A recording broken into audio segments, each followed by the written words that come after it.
날씨가 춥죠? 19세기의 설교의 대가라고 하는 이 찰스 스펄전이 이런 말을 했습니다. 하나님의 참된 종들은 누구든지 우리는 그리스도와 그분의 십자가 죽음을 전한다는 말을 좌우명으로 삼아야 한다. 그리스도를 전하지 않는 설교는 밀가루가 전혀 없는 빵 덩어리와 같다.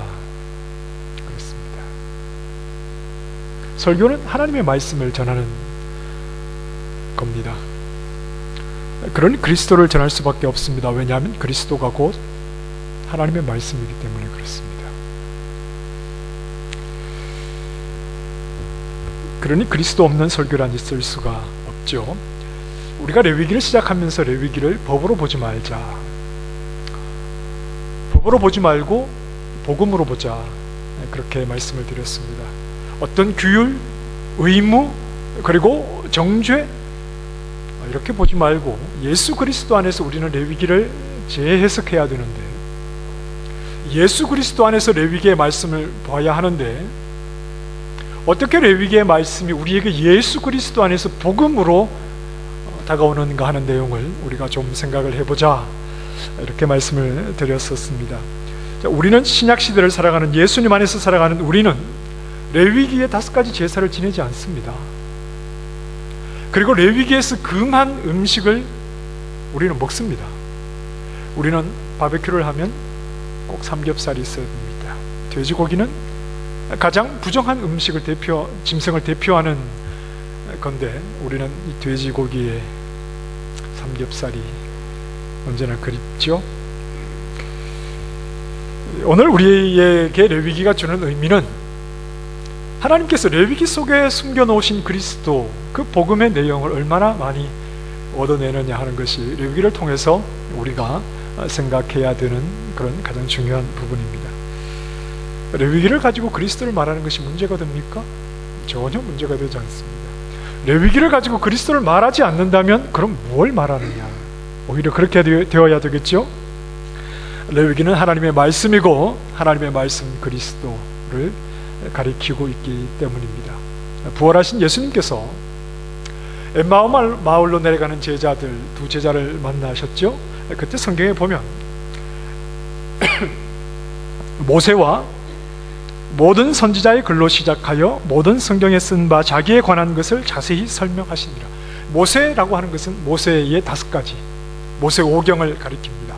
자, 예수님께서, 부활하신 예수님께서 모세의 글을 가지고, 선지자의 글을 가지고 무엇을 가르치십니까? 제자들에게 예수님 자신에 관한 것을 그들에게 가르치고 있다.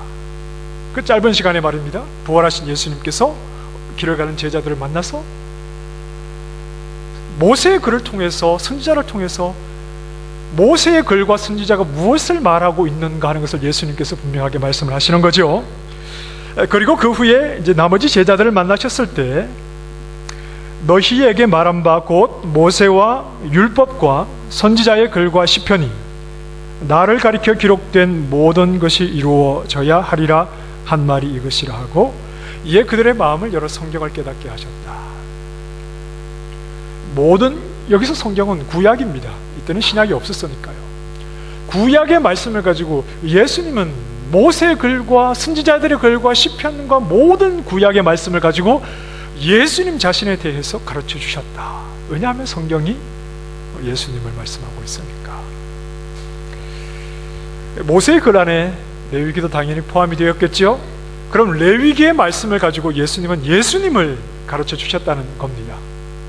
특별히 제사장과 관련된 이러한 내용들을 가지고, 제사, 하나님 앞에 드리는 제사와 그 제물에 관련된 내용을 가지고 예수님 자신에 대한 내용을 제자들에게 가르쳐 주셨습니다. 레위기로 붙여진 이 성경의 이름도 우리가 레위기를 통해서 무엇에 집중해야 할지를 생각하게 합니다.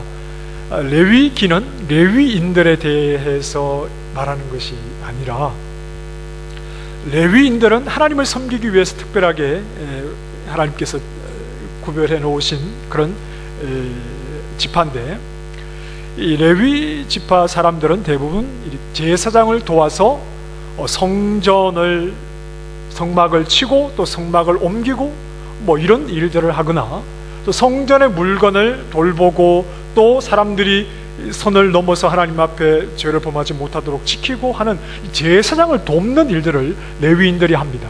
그래서 그들이 하는 일들 가운데 그 중심에 있는 제사장, 하나님을 섬기는 레위 지파의 가장 고결한 업무, 그 중심이 되는 그 제사장의 역할에 대해서 레위기는 집중하고 있기 때문에 레위기라고 이렇게 말씀을 합니다.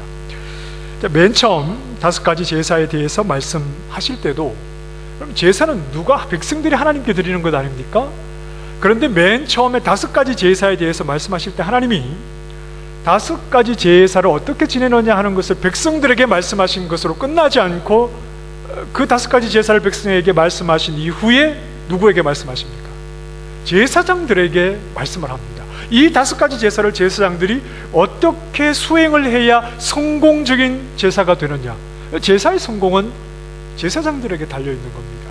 그들이 하나님이 명하신 대로 제사를 잘 수행해서 드릴 때 그 제사가 하나님 앞에 하나님이 기뻐 받으시는 제사가 되는 거죠.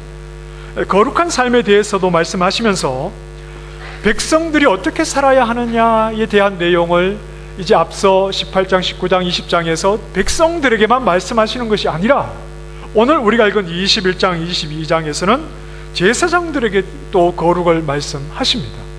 그 이유는 제사장의 거룩이 결정적인 역할을 하기 때문입니다.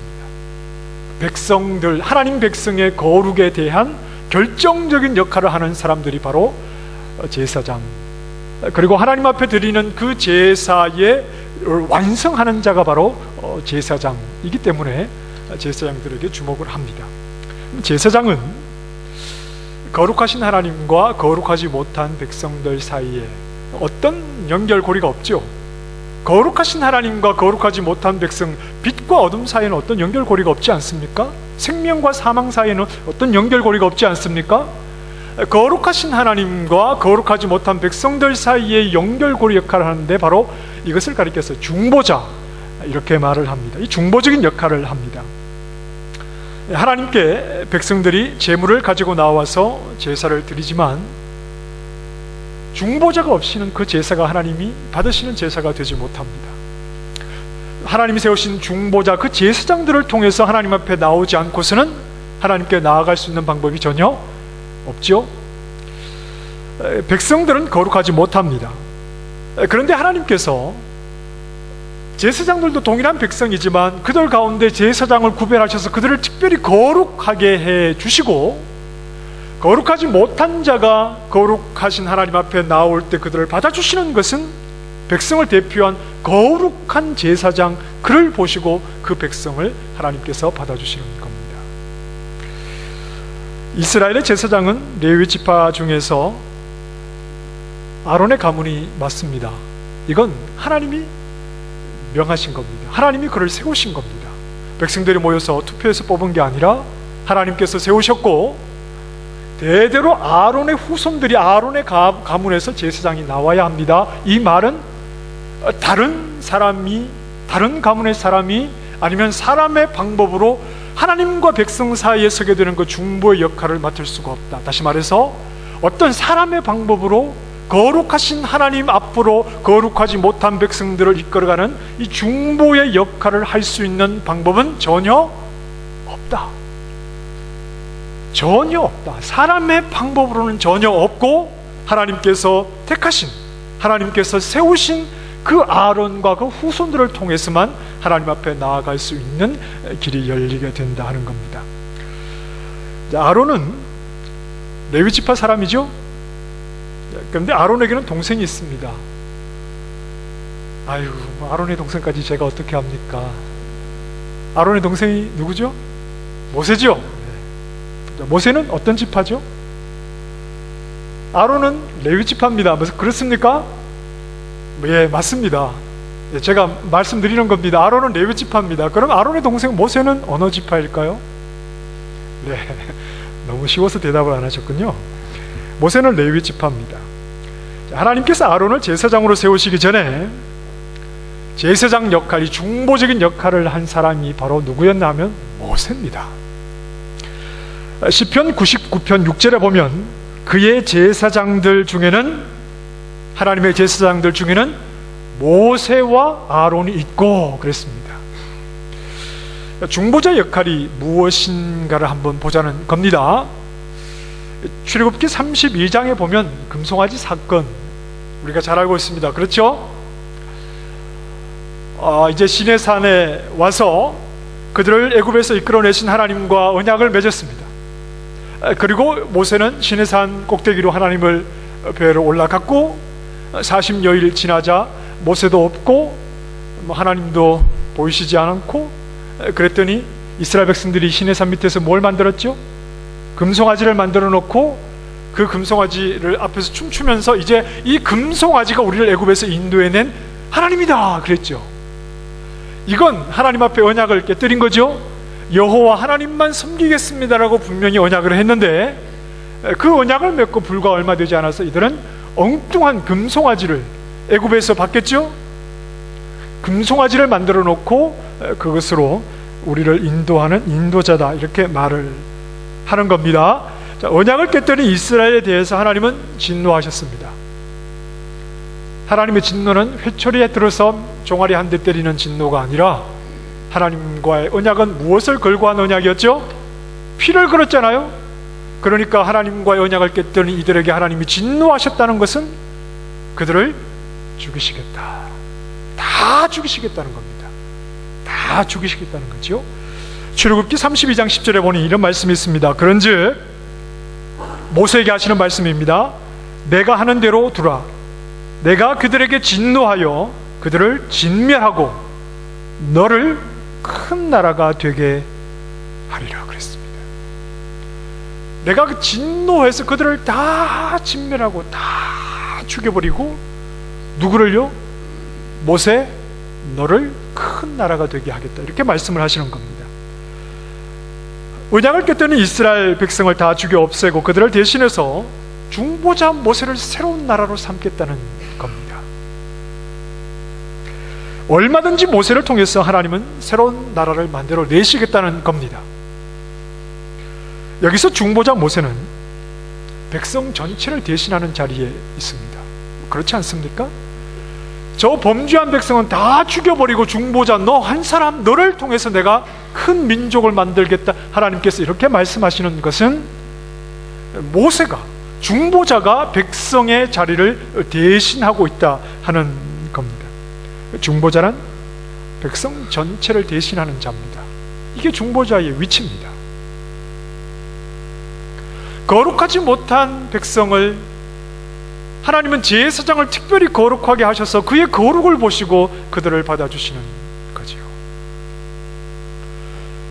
거룩하지 못한 죄인들이 하나님 앞에 나오지만 그들의 제사를 받으시는 것은 하나님 특별하게 거룩하게 세운 제사장이 그 제사를 완성하기 때문에 그 제사를 하나님께서 받아주시는 겁니다.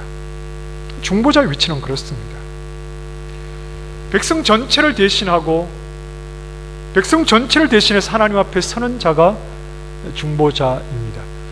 하나님 나라 백성으로서 우리는 각계 전투를 하는 게 아닙니다.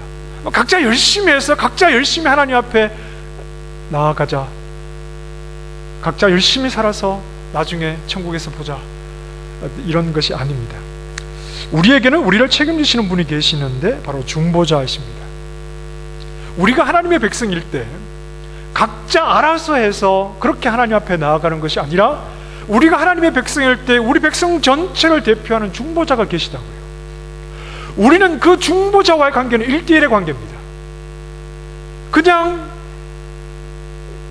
가족의 품에 묻혀서, 그냥 부모의 품에 묻혀서 그렇게 그분 앞에 하나님 백성 되는 게 아니라, 그 중보자와의 관계는 1:1의 관계입니다.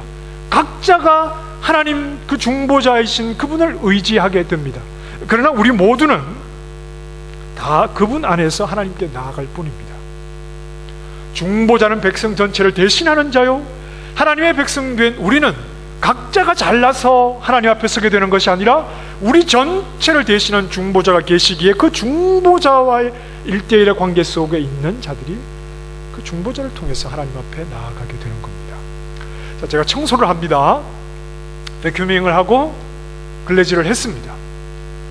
그런데 청소를 했는데 다른 사람이 다시 베큐um을 하고 청소를 합니다. 그 말은 무엇을 뜻하는 걸까요?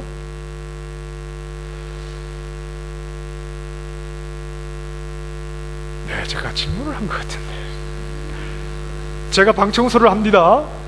제가 막 베큐um하고 걸레질 했습니다. 그리고 딱 걸레를 놓자마자 다른 사람이 그 방을 다시 청소를 합니다. 그러면 이건 뭘 의미하는 거죠? 제가 청소를 엉터리로 했다. 그렇죠? 제가 엉터리로 했다. 네. 여러분은 그런 경험이 없으시겠지만 엉터리로 했다는 건 안 한 것하고 똑같은 겁니다. 그러니까 다시 하잖아요. 그렇죠? 제가 간혹 집에서 설거지를, 습진이 사라졌는데 그새 설거지를 하려고 하면 집사람이 하지 말래요. 왜 그럴까요? 뭐 다 아실 겁니다. 예수님께서 이스라엘의 자리에 다시 서셨어요. 왜냐하면 이스라엘이 진정한 하나님 백성답지 못했기 때문에 그래요. 이 말은 엉터리 백성이었다는 겁니다. 잘못된 백성이었다는 겁니다. 백성 아닌 것과 다를 바가 없었다는 말입니다. 그래서 예수님께서 그 자리에 다시 서시는 겁니다. 40년 광야의 불순종은 그 결과가 어떻게 됐죠? 다 죽었잖아요. 뭐 다 죽지는 않았습니다. 1세대가 죽었죠? 1세대의 죽음은 무엇을 의미하는 겁니까? 2세대, 3세대 역시 동일한 길을 반복하는 겁니다. 그래서 가나안 땅에 들어간 이후에 다 멸망하지 않습니까? 이방 나라에 다 멸망하지 않습니까? 이게 광야에서 1세대가 죽은 것과 다를 바가 뭐가 있습니까? 그러니 구약은 인간에게는 소망이 없다는 것을 우리에게 말씀해 주는 겁니다. 죽었지요? 40년 광야 불순종으로 그들은 실패했습니다. 예수님께서 세례를 받으시고 공생애를 시작하시면서 맨 먼저 서신 자리가 어디죠? 1번 따뜻한 방, 2번 광야. 어딜까요? 어떻게 그렇게 잘하십니까? 예수님께서 왜 예수님이 광야로 가셨는가를 우리가 생각을 해야 되지 않겠습니까? 예수님이 공생애를 시작하시면서 맨 먼저 서신 자리가 죄인들과 동일시하시고 말입니다. 세례에서 광야에 서셨습니다. 이스라엘은 40년 광야 생활 동안 하나님 앞에 불순종함으로 죽었지만 예수님은 40일을 광야에서 굶주리신 후에 더러운 사탄이 시험하지만 예수님은 무엇으로 그 시험을 이기시죠? 말씀에 철저히 순종하심으로 그 시험을 이겨내시지요. 이스라엘의 실패를 만회한 진정한 하나님의 백성이 누구시라는 말입니까?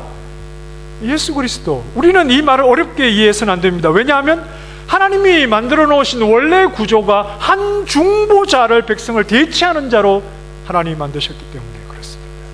더 앞으로 가면 하나님의 백성이 시작되는데 출발점이 어디입니까? 애굽 아닙니까? 애굽에서 그 10번째 재앙 6월절을 통해서 이스라엘 백성이 시작되는데 그 모든 이스라엘 백성을 대체한 자가 누굽니까? 어린 양이었잖아요. 어린 양이 죽으니까 장자들이 죽지 않았죠? 장자는 전부를 대표하는 거라 그랬습니다. 왜냐하면 장자가 없으면 둘째, 셋째도 없으니까. 모든 백성을 대체하는 한 중보자. 이게 백성의 정체성이었습니다. 처음부터 그랬습니다.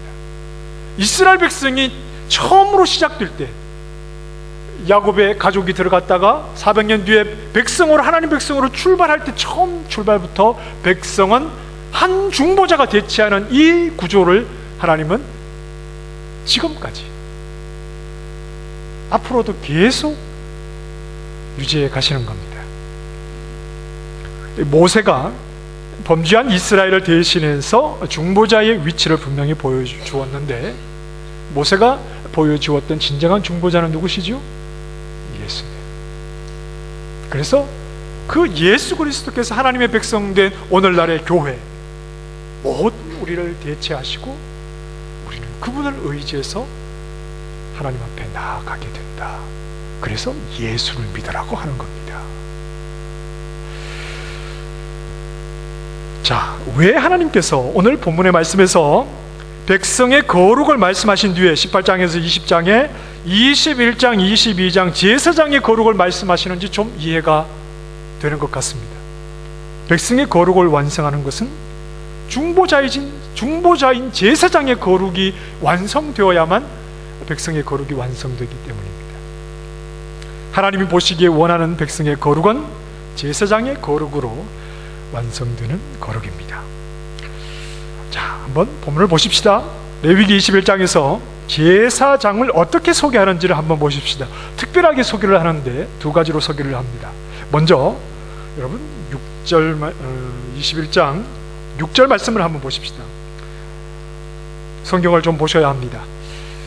21장 6절에 보면 그들은 중간쯤에 여호와의 화제 곧 그들의 하나님의 음식을 드리는 자인즉 거룩할 것이라 그랬습니다. 제사장을 가리킵니다. 제사장이 하나님께 무엇을 드리는 자라고요? 음식을 드리는 자다, 이렇게 소개를 합니다. 자, 8절 말씀, 8절에도 동일한 표현이 있죠. 너는 그를 거룩히 여기라. 그는 내 하나님의 음식을 드림이라 그랬습니다.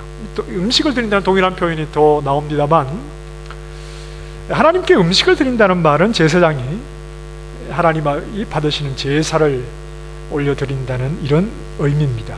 그런데 제사를 하나님 앞에 드림으로 그것을 받으시는 하나님은 어떠실까요? 만족해 하시고 기뻐하시는 겁니다. 창세기 18장에 보면 하나님이 사람 셋의 모양으로 아브라함 앞에 나타나시죠. 그랬더니 아브라함이 그 앞에 달려가서 얼굴을 땅에 댑니다. 몸을 굽혀 영접하면서 이렇게 말합니다. 내가 떡을 조금 가져오리니 당신들의 마음을 상쾌하게 하신 후에 지나가소서 하고 모셔다가 떡을 하고 또 송아지를 잡아서 대접을 했습니다. 창세기 27장에 보면 이제 늙은 이삭이 자기 장남 에서에게 장자의 축복을 하기 위해서 이런 말을 합니다. 내가 즐기는 별미를 만들어 내게로 가져와서 먹게 하여 내가 죽기 전에 내 마음껏 내게 축복하게 하라. 자, 음식을 먹는다는 말은 무슨 말입니까? 만족해야 한다. 음식을 먹음으로 기쁨을 얻는다 하는 말이겠죠. 하나님께 기쁨과 만족을 드리는 역할을 하는 자가 바로 제사장이다 하는 겁니다. 그 다음에 레위기 21장 4절 말씀으로 한번 가보십시다. 레위기 21장 4절로 한번 가보실까요? 같이 한번 읽어보십시다. 시작. 제사장은 그의 백성의 어른인즉 자신을 더럽혀 속되게 하지 말지니라. 제사장을 가리켜서 백성의 어른이다 이렇게 표현했습니다. 이 어른이라는 말, 헬라 히브리 말은 바알이라는 말입니다. 바알 하면 여러분 우상이 생각나시겠지만 바알이라는 말의 원래 뜻은 주인이다 이런 말입니다. 또는 남편이다. 왜냐하면 남편이라는 말과 주인이라는 말에 큰 차이가 없는 것은 아내는 남편에게 예속이 되어 있기 때문에 그렇습니다. 여자는 남편에게 속해 있기 때문에 그렇습니다. 그래서 여자가 하나님께 서원을 합니다. 그런데 남편이 허락하지 않으면 그 서원을 취소해도 죄가 됩니까? 되지 않습니까? 되지 않습니다. 그래서 남편, 주인 이런 말이 바알입니다. 제사장이 백성의 어른, 백성의 주인, 남편 역할을 한다는 말은 백성들은 제사장에게 예속되어 있다 이런 말입니다. 그만큼 제사장이 백성들에게는 책임자적인 인물이고, 이렇게 하나의 직분, 제사장이라고 하는 그 중보자 하나의 직분에 백성 전체가 속하게 되는 이 구조는 아까도 말씀드렸듯이 하나님께서 처음부터 그의 백성들을 위해서 만들어 놓으신 구조였다 하는 겁니다. 오늘 우리가 읽은 본문은 제사장 가운데 이제 대제사장에 대한 말씀입니다. 두 가지를 말씀하시는데, 한 가지는 대제사장은 어떤 시신에도 가까이 가서는 안 된다. 그 시신이 부모의 시신이다 하더라도 그 시신을 가까이 가서 만지거나 그 죽음에 슬퍼해서는 안 된다, 이렇게 말씀을 합니다. 슬픔을 표현하는 대표적인 방법은 머리를 푸는 겁니다. 그리고 옷을 찢으면서 슬픔과 괴로움을 표현하는 방법입니다. 하지만 대제사장은 어떤 옷을 입었느냐 하면 하나님이 지어주신 특별한 옷을 입었습니다.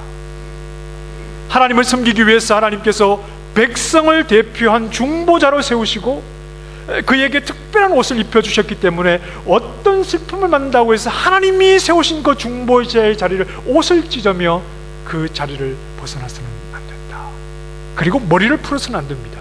왜냐하면 하나님께서 특별하게 만든 기름, 관유를 그에게 부으심으로 그를 중보자의 일을 하도록 세우셨기 때문에 머리를 풀어서는 안 되고 옷을 찢어서는 안 된다는 말은 하나님이 특별하게 세우신 자리에서 백성들을 대표하는 중보자로서의 그 역할을 충실히 감당하는데 최선을 다해야 한다, 이런 말씀입니다.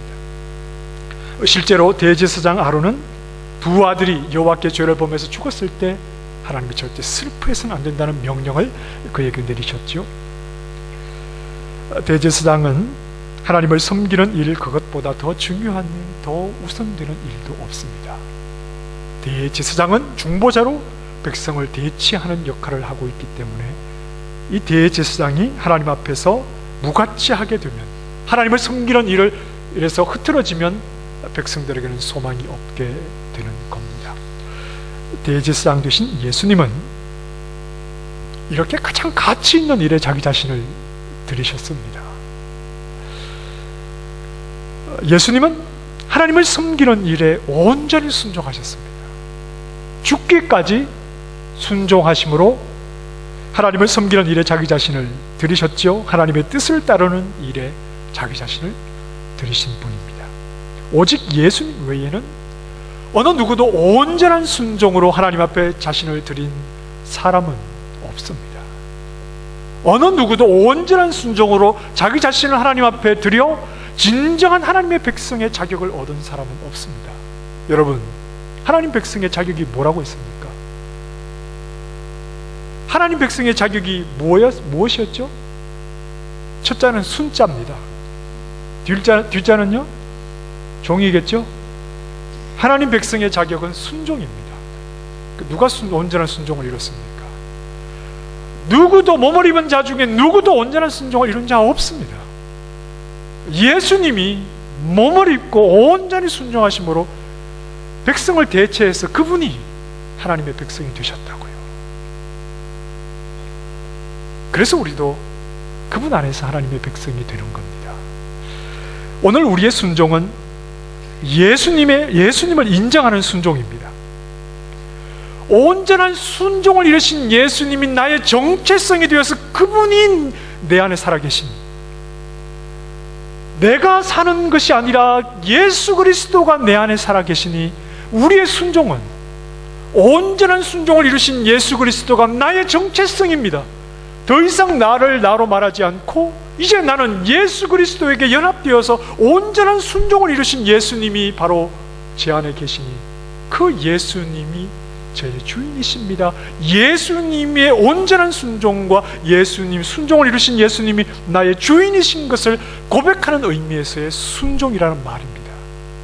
여러분, 순종해서, 온전히 순종해서 천국 가십시오, 택도 없는 소리 아닙니까? 그럼에도 불구하고 우리 하나님 말씀에 즐거이 순종합니다. 왜 그렇습니까? 온전히 순종하신 예수 그리스도, 그분 때문에 내가 하나님 백성 되었으니 나 자신을 예수 그리스도에게 다 내어드리면서 내 안에 살아계시는 분은 예수님입니다. 예수님이 나의 정체성입니다. 그분을 사랑하니 우리의 삶 속에서는 마치 예수님이 하나님 앞에 순종하신 것과 같은 그런 순종의 모습이 계속해서 나타나기를 갈망하는 겁니다. 그러나 그러지 못할 때도 있지요. 그러니 예수님을 의지할 수밖에 없는 겁니다. 예수님 밖에는 정말 하나님의 백성이 없구나 하는 것을 고백할 수밖에 없겠죠. 자, 두 번째, 대제사장에게 요구하는 것은 13절 말씀이에요. 대제사장은 처녀를 데려다가 아내를 삼아야만 했습니다. 이혼당한 여자, 창녀는 대제사장의 아내로서는 자격이 없었습니다. 왜 그래야 할까요? 왜 그래야 할까요? 왜 처녀만 대제사장의 아내가 되어야 하느냐 하면, 그래야 대제사장의 자식을 낳을 수 있기 때문입니다. 이혼한 여자 또는 창녀, 대제사장의 아내는 대제사장의 자녀만 낳아야 합니다. 왜냐하면 제사장의 혈통을 이어가야 하기 때문에 그렇습니다. 대제사장의 아내가 제사장의 아이를 낳아야지 그 아이가 자라서 또 제사장이 되기 때문에 그렇습니다. 이혼한 여자가 데리고 온 아이, 아니면 창녀가 대제사장과 결혼을 하면 제사장의 아이인 것이 확실하지 않습니다. 반드시 제사장의 아이를 낳아야 하고, 그래야만 그 혈통을 이어서 그 또한 하나님을 섬기는 제사장이 되기 때문입니다. 우리는 대제사장이신 예수 그리스도께로부터 난 자들입니다. 허물과 죄로 죽었던 우리가 예수님을 믿는 믿음 안에서 새 생명을 얻었기 때문입니다. 베드로전서 1장에 이렇게 말씀합니다. 너희가 거듭난 것은 썩어질 씨로 된 것이 아니요 썩지 아니할 씨로 된 것이니 살아있고 항상 있는 하나님의 말씀으로 되었나니라. 그리고 그 후에 말합니다. 너희에게 전한 복음이 곧 이 말씀이니라. 복음은 누구입니까? 예수 그리스도이십니다. 예수 그리스도, 그분을 통해서 우리는 거듭나게 된 거지요. 그래서 베드로전서 2장에 보면 대제사장이신 예수님을 이어 우리는 어떤 자가 됩니까? 왕같은 제사장이 되어서 하나님을 섬기는 자가 되는 겁니다. 기독교가 던지는 질문은 이겁니다. 그래서 당신은 예수님을 얻었습니까? 이게 기독교가 던지는 질문입니다. 그래서 당신은 예수님을 얻었습니까? 저는 교회 다니면서 기적을 체험했습니다. 그래서 던집니다. 그래서 당신은 예수님을 얻었습니까? 예수님이 사마리아 주변을 지나갈 때 10명의 문둥병, 나병 환자를 만집니다. 나병 환자를 만납니다. 제사장에 가서 네 몸을 보여라. 가는 도중에 병이 나왔죠. 10명의 나병 환자는 다 병 고침의 기적을 경험했습니다. 그러나 예수님을 얻은 자는 누굽니까? 단 한 사람뿐입니다. 저는 물질을 많이 얻었습니다. 그래서 던지는 질문은 이겁니다. 그래서 당신은 예수님을 얻었습니까? 저는 교회 다니면서 물질의 복을 받았습니다. 그래서 질문합니다. 그래서 당신은 예수님을 얻었습니까? 마가복음 10장에 보면 재물이 많은 한 사람이 예수님 앞에 나왔을 때 예수님이 그에게 이렇게 말씀합니다. 내게 있는 것을 다 팔아 가난한 자들에게 주라. 그리고 와서 나를 따르라. 물질의 복을 받았다고 해서 예수님을 얻었다고 말할 수만은 없습니다. 물질을 가졌다고 해서 내가 교회 다녔더니 하나님이 나에게 물질을 주셨다, 그럼 물질을 얻었다고 해서 그게 우리 신앙의 모든 것이 이루어진 게 아니라 과연 나는 그럼에도 불구하고 예수님을 얻었는가를 우리에게 질문을 해야 합니다. 저는 성경을 가르치는 목사가 되었습니다. 그래서 질문해야 합니다. 당신은 예수님을 얻었습니까? 성경은 지식으로 가르칠 수 있습니다. 공부를 많이 해서 성경을 얼마든지 가르칠 수 있습니다. 독일의 어떤 신학교에 있는 교수는 나는 예수를 믿지 않는다. 그런데 강의를 계속하고 싶다 그랬습니다. 얼마든지 예수님을 얻지 않은 목사가 설교를 할 수 있습니다. 이건 저 자신에게 던지는 질문입니다. 바리새인과 서기관들은 성경을 부지런히 가르쳤지만 그들은 예수님을 얻지 못했습니다. 기독교가 던지는 근본적인 질문은 그래서 당신은 예수님을 얻으셨습니까? 수십 년을 모태신앙으로 이런저런 직분으로 그래서 당신은 예수님을 얻으셨습니까? 예배당에 앉아있지만 제가 던지고 싶은 질문은 그래서 여러분들은 예수님을 얻으셨습니까? 백성들을 대체하는 그 중보자, 우리의 거룩을 대신한 거룩하신 분, 불순종한 우리를 대신한 진정 순종하신 분, 그분을 정말 얻으셨습니까? 이게 우리 기독교의 궁극적인 질문이요. 이 질문에 아멘이라고 답하지 못한다면 우리의 믿음은 다 헛된 겁니다. 말씀에서 예수 그리스도로 말할 수밖에 없는 이유는, 우리에게 말씀을 주신 이유가 예수님을 얻으라고 주셨기 때문에 그렇습니다. 성경을 읽는 이유가 뭡니까? 예수님을 얻으라고요. 성경 속에서 예수님을 발견하고 그 예수님을 얻어 그 중보자를 통해서 거룩하신 하나님 앞에 나아가라고. 그래서 우리는 성경을 읽는 겁니다. 성령의 조명하심 아래 성령께서 밝히 우리에게 비춰주셔서 어두운 우리의 눈이 말씀을 통해서 그리스도를 더 깊이 발견하게 하시기를 바라고, 그 그리스도를 다 얻는 진정한 하나님 나라 백성 되시기를 소망합니다. 성령의 조명하심 아래 우리 모두를 바른 진리의 길로, 진리이신 예수께로 인도해 가시기를 소망합니다. 기도하겠습니다.